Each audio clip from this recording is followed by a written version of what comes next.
Today we're going to talk about one of my favorite technical documents to teach, the resume. I know you've probably been given advice on resumes before, and many of you may already have resumes, which is great. And you're probably going to get some contradictory advice in this class too. That's okay, but you should know that I do create resumes professionally and have many students tell me that my style of resume and cover letter in this unit is what got them the job. So if you already have a resume created, think of this as the opportunity to make yours even better.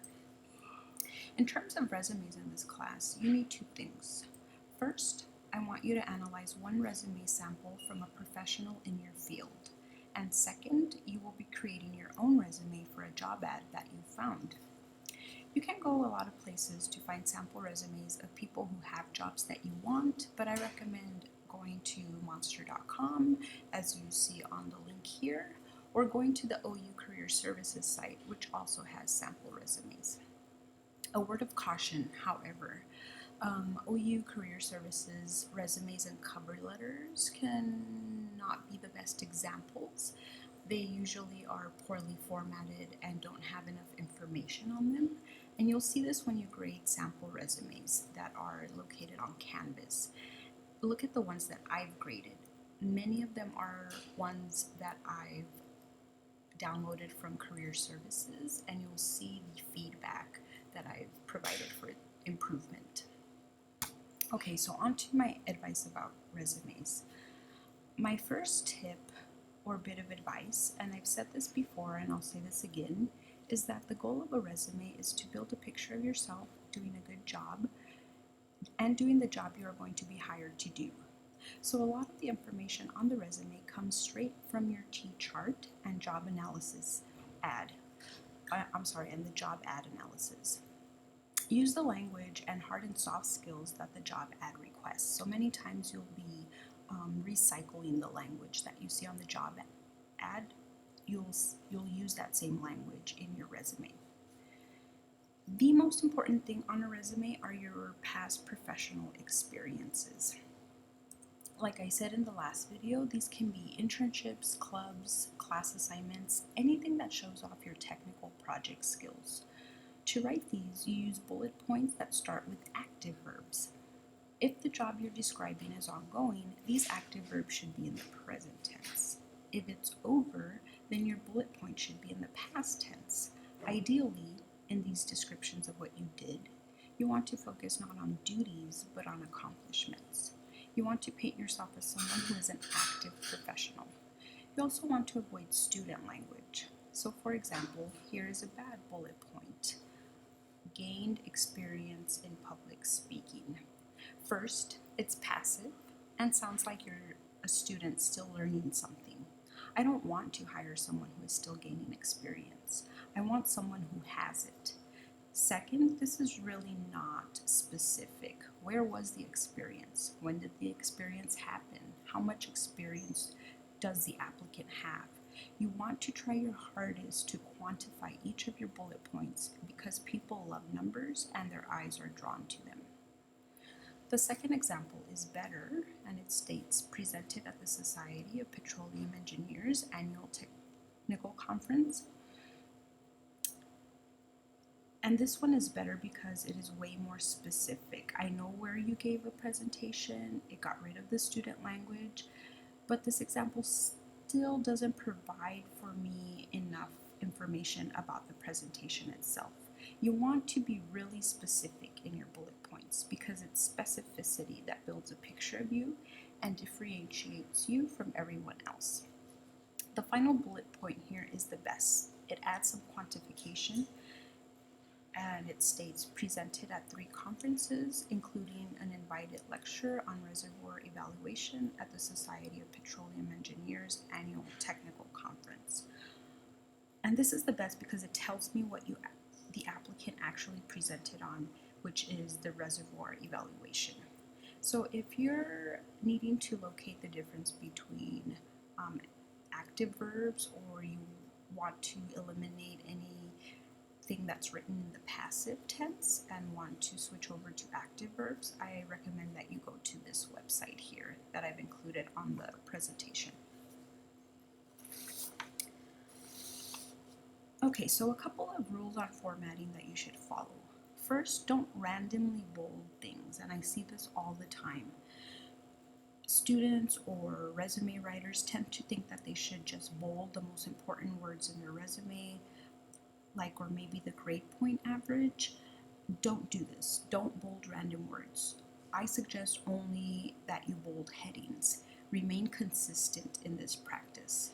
Second, don't use underlining to highlight things. You should never use underlining in writing anymore. Bold and italics took the place of underlining when we started using word processors instead of typewriters, so no underlining. And third, use a serif font for your body text and a sans serif font for your headings. So a serif font is one like Times New Roman that has these little feet on it. If you can see right here, like this is Times New Roman font. It has little feet on the end, maybe like a little tail on the Z, so that means that this is a serif font.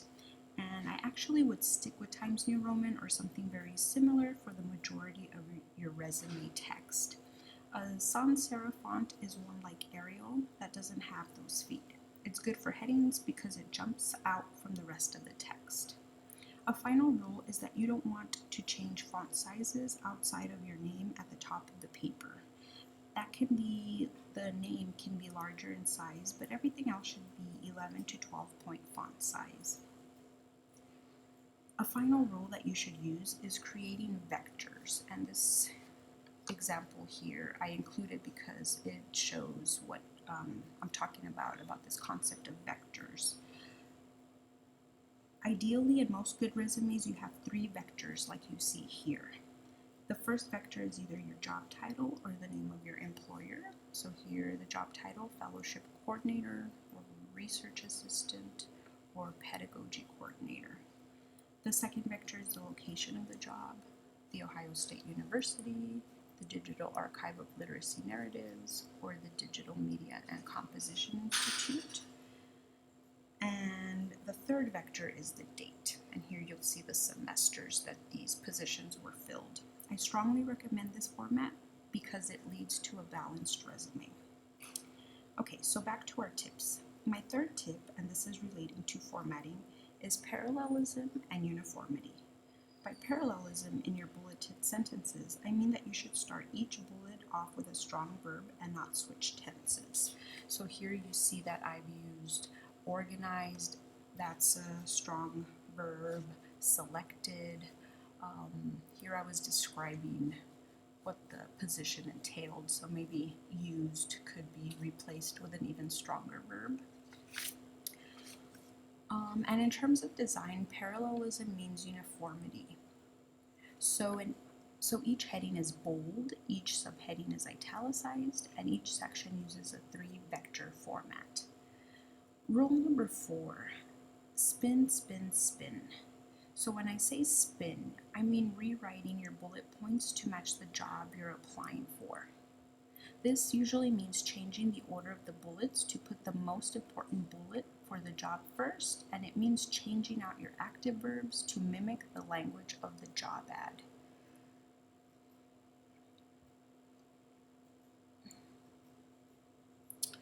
Tip number 5, avoid including experiences that were accomplished during high school.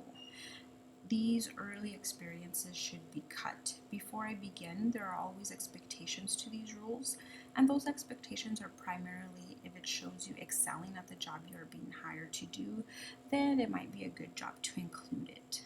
But if it's an experience that shows you in a poor light or a childish light, or maybe the experience is included because there isn't enough material for you to include in your resume, then try to come up with something else that's related more to your present day experiences. And by childish light, I also mean make sure that you use professional sounding emails, so avoid an email like this one. Don't use random buzzwords. They are extremely cliche. One thing to make sure is not to feel the need to explain gaps on your resume, such as a low grade point average. Never go negative on your resume or cover letter. If you have a GPA below a 3.0, don't include it, or include a major GPA instead if it's higher. And then my final tip is concerning objective statements. I say no to objective statements. There are instances where I might say an objective statement is needed. Include one if you're shifting fields radically and need to explain how and why you are qualified for the job. So maybe there's a gap in your education, or the job that you're applying for has nothing to do with the previous job that you were at. Then an objective statement might help explain why you're making this shift.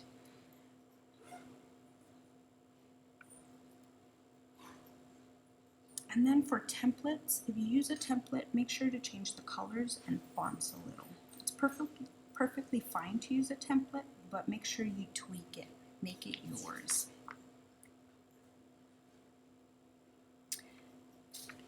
And on this slide, I included this resume because it stands out, it's visually striking, and I wanted to pose this question and see what is your initial reaction to this resume. Do you think it's acceptable as a professional resume? Would you eliminate the border? I'll probably have a discussion post where we will talk about this question. So think about how and why a resume writer would want to format a resume to look like this. And lastly, here I have summarized the key parts of a resume.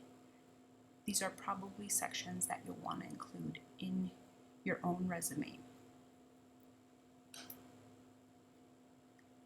So keep these in mind as you start drafting your resume. Bye for now.